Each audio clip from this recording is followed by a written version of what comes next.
88,000 सौनकादि ऋषि हुए और ये 88,000 सौनकादि ऋषि नैमिषारण्य क्षेत्र में बैठकर के मानवों के कल्याण के लिए यज्ञ कर रहे थे। क्यों? इनको पता चल गया था कि भाई कलयुग में मानवों की स्थिति बड़ी बुरी होने वाली है,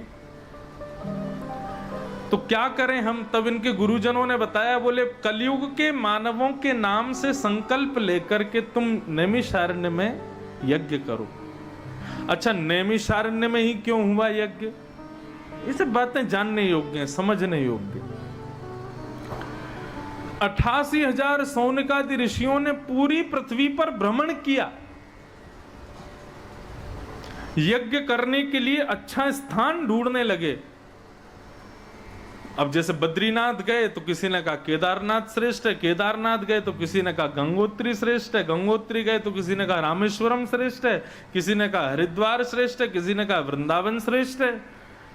सब लोग अलग अलग श्रेष्ठताएं बताने लगे। सौनकादि ऋषि बोले कोई एक प्रमाण मिल जाए कि ये भूमि श्रेष्ठ है तो वहां यज्ञ करें। तो सौनकादि ऋषियों ने कहा, बोले एक ही व्यक्ति बता सकता है कि पृथ्वी में सर्वश्रेष्ठ स्थान कौन सा है। कौन? ब्रह्मा, जिसने सृष्टि बनाई है।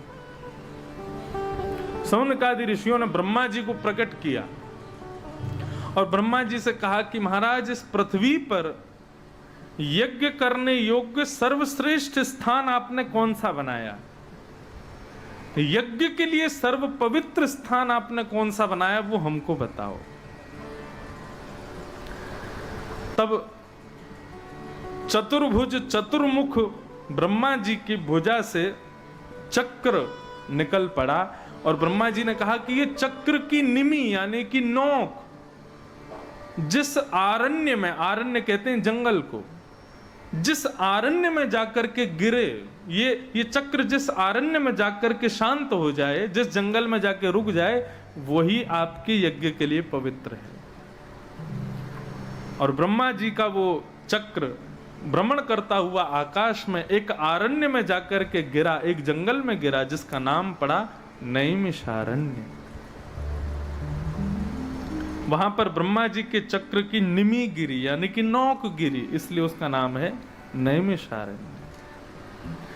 नैमिषारण्य में सौनकादि ऋषि पहुंच गए, जाकर के व्यवस्थाएं की और एक यज्ञ मंडप तैयार किया। उस यज्ञ की अवधि कितनी थी, कितने घंटे का यज्ञ था? बोले घंटे वंटे कुछ नहीं, उसमें तो ये था कि वो महीनों सालों वर्षों ना जाने कितने दिनों तक चलता ही रहेगा।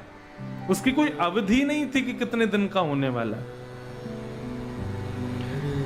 जैसे यज्ञ करना प्रारंभ किया, यज्ञ करते करते करते बहुत दिन बीत गए तो महाराज धुएं के कारण सबकी आंखें कमजोर हो गई, सबको बीमारियां होने लगी।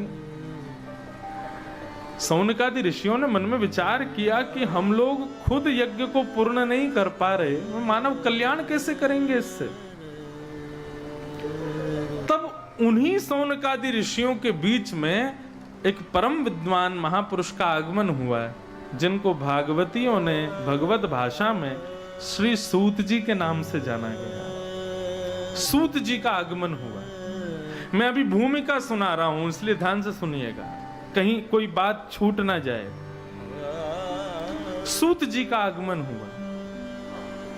किसी ने कहा, बोले अरे परम विद्वान हैं सूत जी, इनको प्रणाम करो।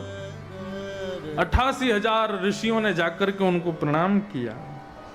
सूत जी ने पूछा क्या हो रहा है, तब उन्होंने बताया हम लोग यज्ञ कर रहे हैं मानव कल्याण के लिए, लेकिन भगवान आप परम विद्वान सूत जी हम सब के मध्य पधारे हैं, हम आपसे पूछना चाहते हैं कि मानव कल्याण का सर्वश्रेष्ठ उपाय क्या है, वो हमें बताओ।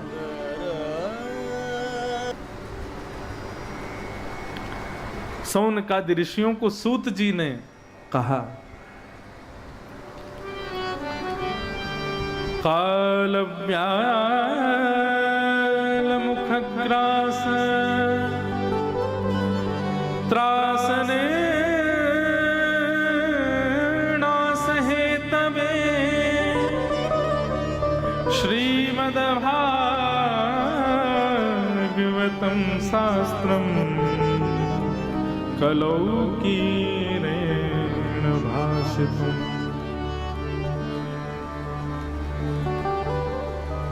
हे सौनकादि ऋषियों,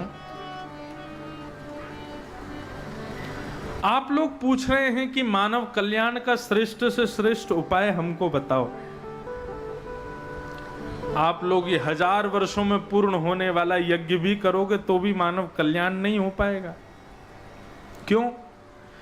क्योंकि सतयुग, त्रेता, द्वापर, इन 3 युगों में तो राक्षस बाहर होता है। सतयुग का राक्षस कौन था? हिरण्याक्ष और हिरण्यकश्यप। उसके नाम में 4 अक्षर हैं। त्रेता में राक्षस 3 अक्षरों वाला रावण। द्वापर का राक्षस 2 अक्षरों वाला कंस। और कलयुग में राक्षस बाहर नहीं है, हम सबके भीतर है। कौन? मैं। 1 अक्षर, अहंकार। और इस अहंकार रूपी राक्षस को यदि मारना है तो वो यज्ञ उसमें कुछ कर नहीं पाएंगे। ज्यादा से ज्यादा इन यज्ञों से तुम इन 8 अरब जनता में से कुछ लोगों का कल्याण कर लोगे, लेकिन इन लोगों के भीतर बैठे हुए इस राक्षस को यदि मारना है तो इनके कर्ण रंध्र से प्रवेश करना पड़ेगा भीतर। और कर्ण रंध्र से प्रवेश केवल एक ही माध्यम से किया जाता है। बोले श्रीमद् भागवतम शास्त्रम कलौ कीरेण भाषितम्। ये भागवत शास्त्र उसके कर्ण रंध्र से प्रवेश करेगा और उसके अंतःकरण के राक्षस को नष्ट कर देगा।